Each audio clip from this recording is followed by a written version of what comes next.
So even the first guy, when he said that ScoMo said that the life for the future generation is going to be tough, Mm. he's so right.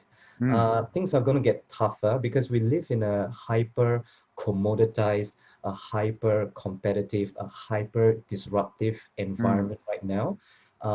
So it's definitely going to be tougher. But the next question you need to ask yourself is, what are you going to do about it?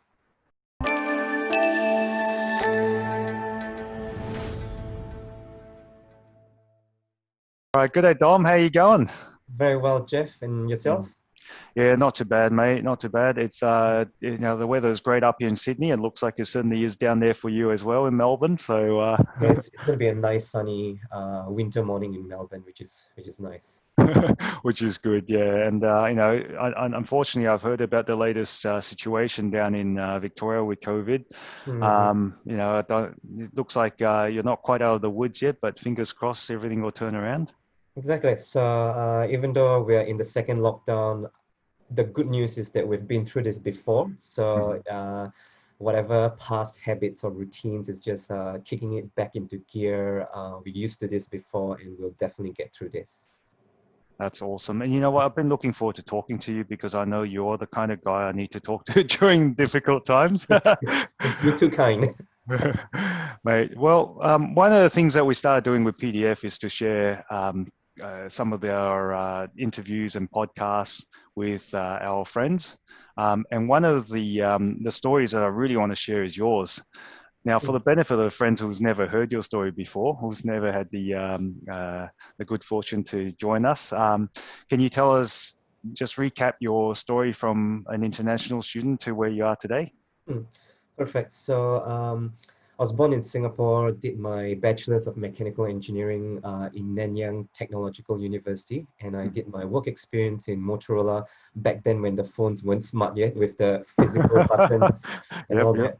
that. So we did a lot of impact and tactile testing on the Razor models back Hmm. then, and then I did some work experience in the compliance department of EFG Bank, which is a Swiss bank. So I came over to Melbourne in Feb 2011 to do my further studies. So I did a Master's of Engineering Management as well as a graduate diploma in business or in management. So by the time I finished, it was about 2012, so late 2012, early 2013. And the good thing was that I actually got a job offer in a startup. So I was doing a lot of sales and business development. But after 2 to 3 months, I was fired from the job because I was fresh out of uni. I didn't really know how to pitch the company's products and to close the deal and to handle different objections with different restaurant owners and cafe managers and all that. So they just told me, it was nice working with you. You don't have to come to work anymore. If there are any future opportunities, we'll stay in touch with you. So after the incident, I had some free time and I've decided to actually revisit my childhood dream of becoming a pilot. So during my free days, I went to Essendon Airport. I went to a private flying school, did some flying classes. It was really fun until I had to go for my aviation medical. And when the doctor did my blood test, they actually found something funny in my blood whereby I produced more platelets than the normal person. So the doctor told me that the good news is that if I get a cut or anything, it clots and heals quickly. But she told me that, Dom, you have a higher risk of getting a stroke. So I wouldn't risk putting you in a cockpit of a plane with hundreds of passengers. Um, what if something happens to you? So because of that, I couldn't really fly anymore. So I was back to square one, back into the whole job search process. And I thought, because I had a job offer previously, it should be a breeze. I'm a master's candidate and all that, so it shouldn't be an issue, but I was so wrong. As an international student, it was really damn bloody difficult to get a job. I literally endured 526 employer rejections over the course of 1.5 years before Wow. securing a full-time role as a business and management trainer. So on the day I got a job offer, I went into my email account. I went into the sent folder and I counted the number of resumes I've sent. It was 526. So I think that was the start of the journey. And from there, fast forward to today, spoken around the world in more than 12 countries, spoken on the TEDx stage twice, Some of my speaking clients include Intel, Volkswagen, Tesla, Chartered Accountants, New York University, just to name a few. So I think it's definitely, on hindsight, it's a privilege and pleasure to endure the adversity, because right now it gives me the opportunity to relate with people who are exactly going through this, especially during this pandemic and especially during the recession. Yeah. Mm. Absolutely. I think whenever I think of Dom, the first word that comes to my head is resilience. Yeah. You know, so okay, so there's a big jump there from, you know, putting out 526 resumes and getting rejected to Mm. becoming a, you know, international TEDx speaker and all that. So there must have been something that shifted your mindset, right? So after getting a job, you know, was it smooth sailing from there on in, or is still, you know, is it still a whole bumpy ride until where you are today?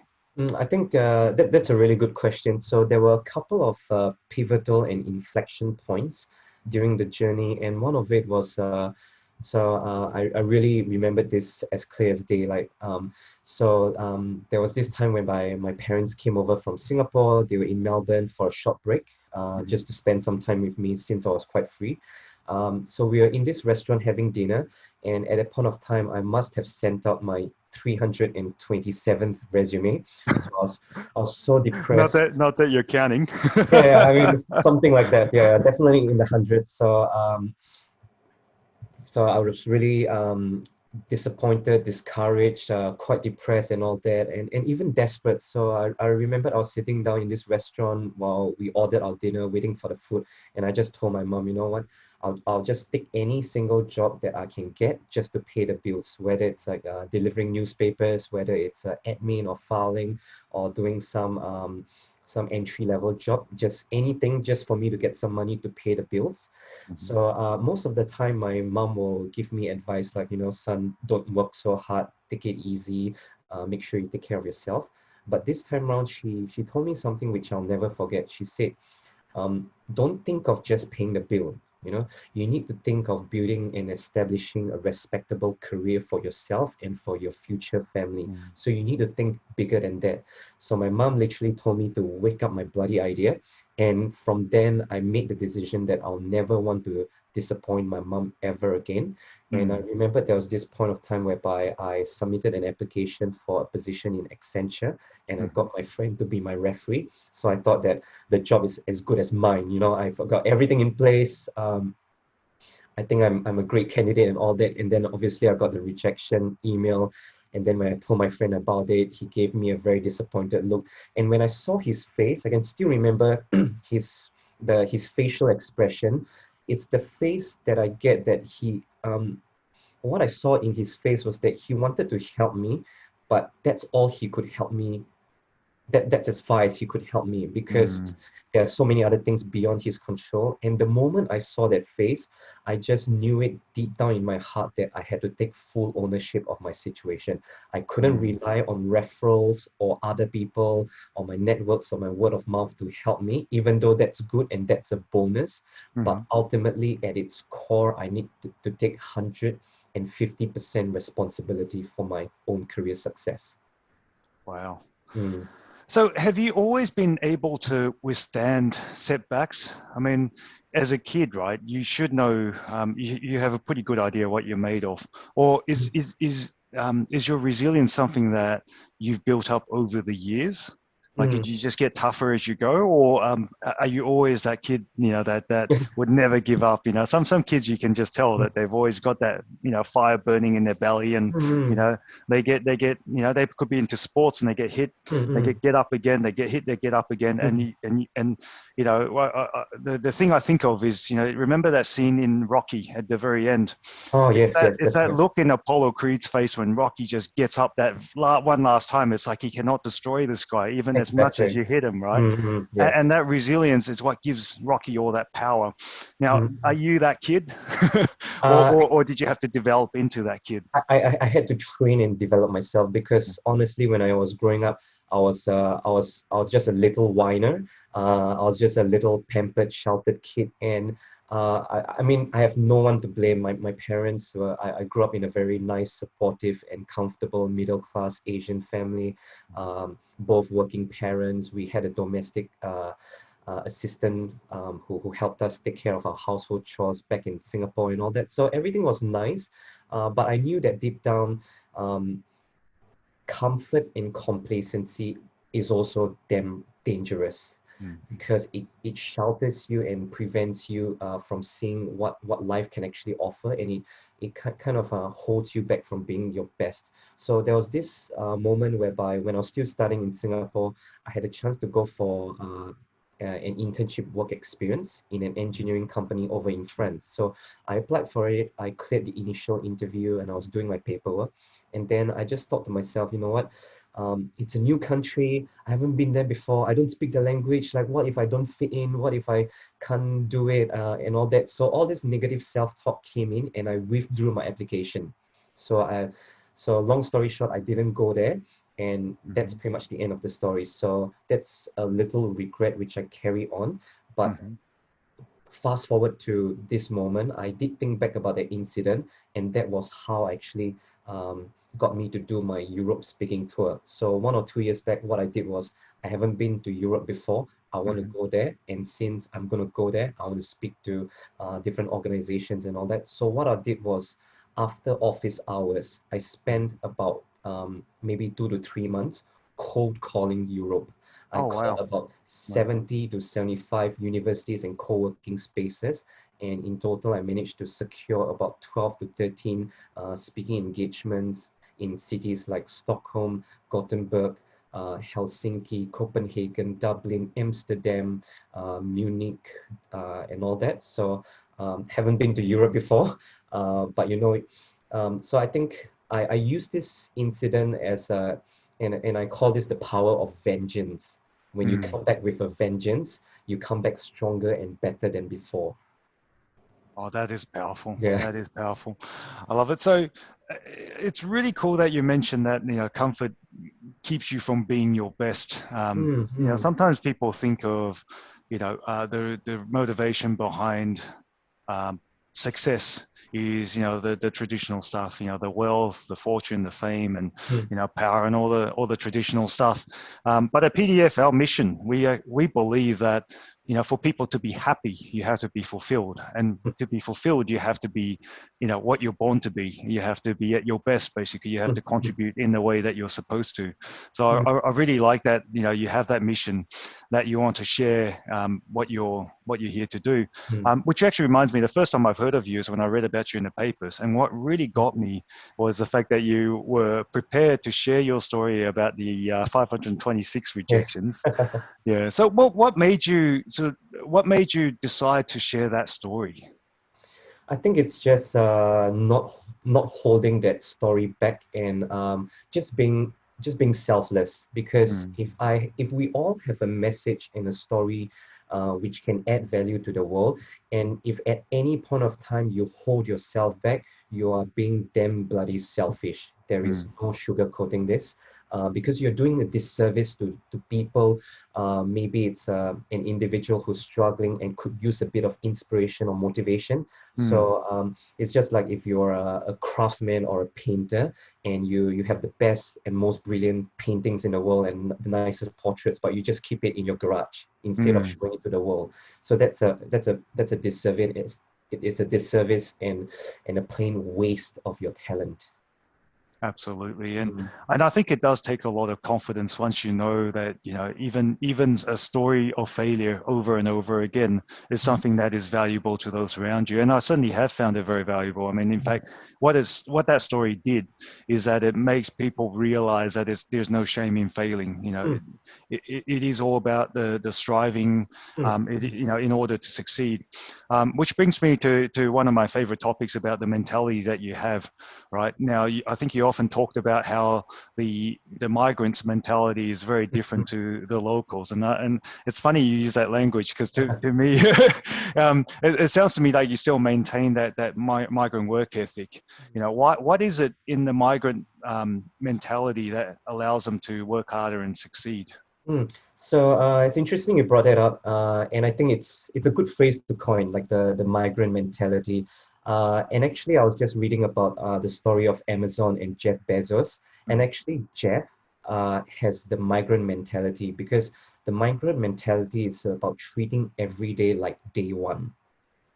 Yep. So you are never complacent. You never take anything for granted. You never take anyone for granted. So Bezos, he said this, hold on to day one as long as possible. Fight the idea that day two has arrived because day two is stasis, followed by irrelevance, followed by excruciating, painful decline, followed by death. And that's why it's always day one in Amazon. Wow. Yeah. That So whether you're in a new land, new country, new job, new team, new project, always see yourself as a newcomer, as a beginner. Always have that drive, that hunger, and the humility. Yeah. And that's what set them apart. But okay, so what do you think of some of the conversation that's going on right now in terms of, the kids that sort of come out of uni and believe that they're entitled to I suppose a good job, and they're not they think that because they've got the degrees or Mm, the qualifications, or because they're born from locally and from good families, that they mm, somehow deserve everything that they're getting. mm. Mm, So they need to be prepared for a world of pain. mm. There is no sugarcoating this, Mhm. because the world which they might think that they have lived in is very different from the world that we are living right now. So to give you an example, many years back, when I was working in a placements company, one of my colleagues said, she said, the squeaky wheel gets the oil. Mm. So when you make a lot of noise, you kick up fast and all that, something or someone will come to your rescue to try to fix your problem. Then I heard a counter argument to that phrase. It's not Mm. the squeaky wheel that gets the wheel, the squeaky wheel gets the oil. The squeaky Mm. wheel nowadays gets replaced. So if Mm. you don't get your shit together, if you don't get your act together, someone else is more than happy to take your place. And I think Mark Cuban, he said this either in a Forbes or Fortune interview. He said that um, you mustn't be complacent because the thing that could disrupt you is not that multinational company out there, but it's the teenage geeky entrepreneurs doing their startup in the garage. That Mm. is your greatest enemy, your greatest threat. So this was the ad from it was like some sort of a campaign ad, Mm, obviously having a go at ScoMo and the government, mm. right? So what it was this young lady who was talking about how difficult it is to get employment because she sent out what, 12 I think 10 applications. 10 applications, only managed to get two interviews and scrounge out one job. So Yeah. she actually ended up getting a job. And the reason she got a job, the reason she needed a job was because she wanted to move out from home, Mm. right? She used fancy words like claiming independence, but she just wants to move out from home. That's what Okay. she really meant. Okay. Okay. Mhm. And so when I watched this ad, I thought of you because I remembered 526 resumes. What is Mm. going on here? Yeah. So I think like it's normal. It's normal to face rejections. Like don't make a big deal of it. Like if you are not getting rejected at all, it's either you're not trying hard enough, Mhm. you are perfect, or you are in heaven. So welcome to real life. There you go. And I think everyone needs to hear this. That Mhm. so even the first guy, when he said that, ScoMo said that the life for the future generation is going to be tough. Mm. He's so right. Mm. Things are going to get tougher because we live in a hyper commoditized, a hyper competitive, a hyper disruptive Mm. environment right now. So it's definitely going to be tougher. But the next question you need to ask yourself is, what are you going to do about it? Oh, I That's agree. that's the ultimate test. But you see, here's the other counterpoint, though. I'll give you is that when you say life is tougher, I mean, the reality is that very few of us will ever face a threat of not having anything to eat. You know, famine is not even in the question, mm, right? The reality is when you talk about a tough life in the 16th century, it means that mm. you're probably not going to have enough to eat. Whereas a tough life right now means that you might not have Wi-Fi. Exactly. So Right? maybe you just can't go to your cafe, and maybe you can't have your avocado toast or something like that. That's Yeah, right. because Smash avocados. So, smashed so avocado. Yeah. interestingly, it's all about mindset. I actually think that the reason that they believe that life is tough is not really that life is tough in an absolutist sense. Life is tough because they are jealous of people who have it more than who have more than them, and that's Mm, why they think life is tough, because why can't I have all these nice things that mm, other people have? What they don't appreciate is that the people mm. who have these nice things may have to work incredibly hard for it. Exactly. They don't see the other side of that coin. That's Mm, the reason. But I mean, this is the whole thing about the entitlement mentality. But the exactly. thing is, Yeah. if we're preaching this to our kids, that they have that entitlement, they think they deserve things without having to work for it. If we preach that to our kids, then we're setting them up for a miserable life, Mm, because mm, they're expecting this and they're going to get this, and they're going to be absolutely miserable when they find out what the reality mm. is. And exactly like what you mentioned, that their kind of toughness or hardship is just them maybe not being able to buy the latest sneakers, Mhm. while maybe someone else in a different part of the world, they're working in a sweatshop. Or maybe if we turn back time to the 1940s, someone their age will be drafted by the military to storm the beaches of Omaha to fight the Nazis. Mm. Well, just to put things into perspective.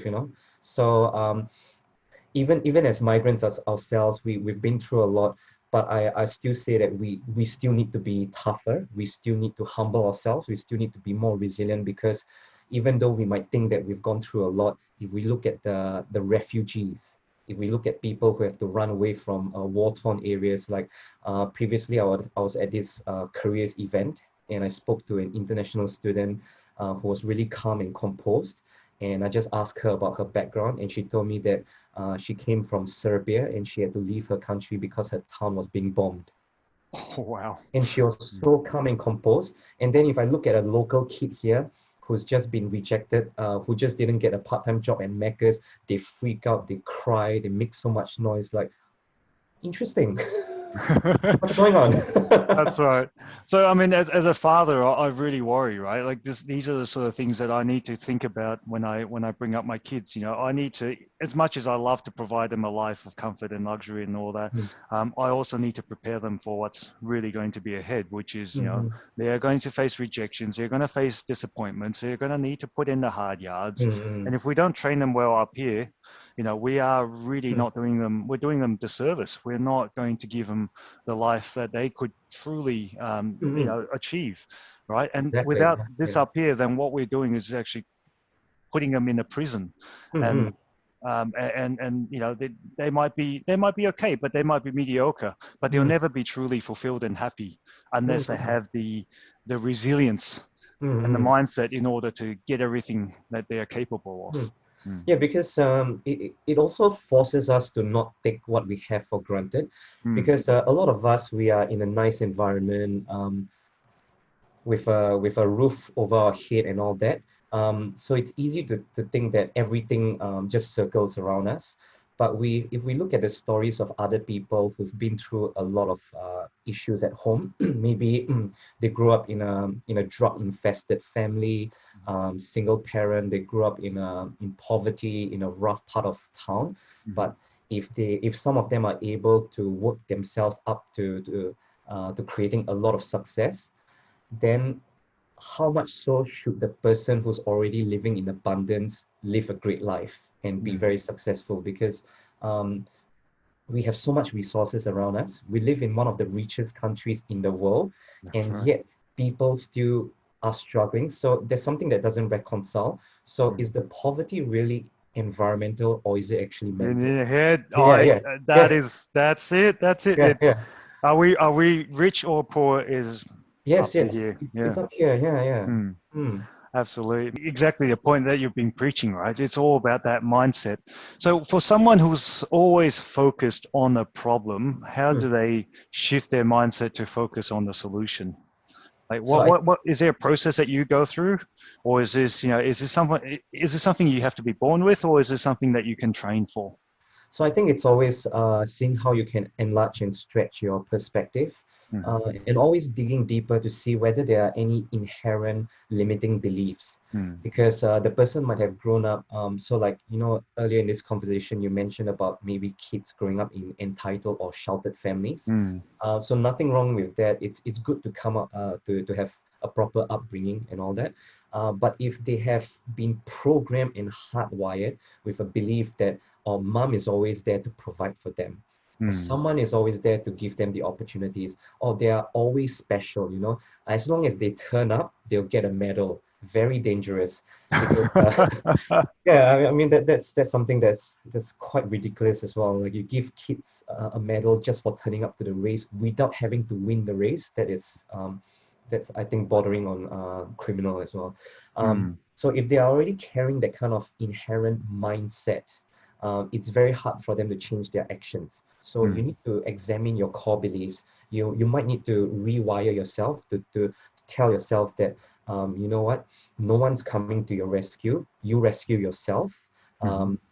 Instead of, if you just choose to wait for things to happen, if things change, good for you. Mm-hmm. But what if things actually get worse?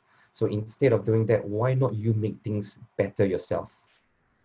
Okay. So, okay, I have to play the devil's advocate here Yes, because, yes. Okay. it sounds like a very mean thing to do, right? I mean, right now, the sentiment out there is basically saying, look, shouldn't we be nicer to each other? Shouldn't we be looking out for each other? Oh, Shouldn't we be cutting each other a break? yeah, you sound like a mindfulness pagan. Mm, Okay, so this is my stand, all right? mm, So we need to see the whole thing about self-care. So for example, like, if we have a dollar bill, right? mhm. Yep. $5. So the dollar bill has both sides, Mhm. one side and the other side. Yep. So it's only valid if there are both sides, all right? So Mm, but if it's printed and one side is empty, there is mhm. no value. It's invalid. So on one side of the coin or one side of the note is mindfulness. So self-care, self-reflection, take care of yourself and all that. Mhm. And that's really important. All Mhm. right. I'm not saying that we should neglect that, because especially in times like this, we need to take care of ourselves even more. Mhm. However, there's the other side as well. The other side is self-exertion and Mhm. self-sacrifice. So on one hand, you have mindfulness, but on the other hand, you also need to have usefulness. Mm, yep. So a lot of people just hang around the mindfulness side, like, so what if you paste eat, pray, love on your wall? Mm, So what if you meditate 24 hours a day? But if you don't do anything productive, nothing much changes, right? mhm. So No, so that's it true. needs to be a dynamic balance between both. We need to see both sides of the coin. Yeah, I think I'd go even further than that. Yes, You yes. see, I think you almost have to have both sides to be happy. Mm. I think the assumption is that for people to um, be fulfilled, you need to be able to have some sort of use. You need to be useful, like you said. You Mm. need to have that usefulness. But what people don't realize is that usefulness is part of being happy. You Mm. can Mm. have people who don't really need to work at all, and pretty much just enjoy life.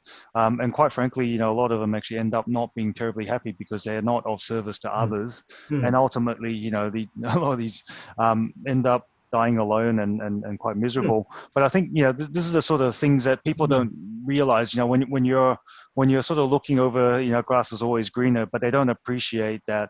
Mm. And this is very typical because Mike Rowe, who does dirty jobs. Mm. So Yes. dirty jobs, he goes and films with Yeah. people who do all these funny jobs, but yet he says that these are the happiest people he's ever met. Mm. And it's not because they're billionaires or whatever. It's because they know that whatever it is that they do is useful to other people. They're in fact Mm. serving others in a very, very meaningful way.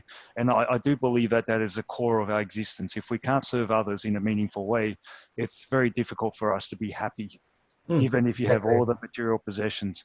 Yeah, Exactly. and That's so I think that's something that, you know, we need to get into the mindset of these entitled Mhm. generation of kids and that coming up, knowing that, you know, for them to be happy and fulfilled, they need to be serving Mm. in a meaningful way. Yeah. Exactly. Mm, Exactly. That's so true.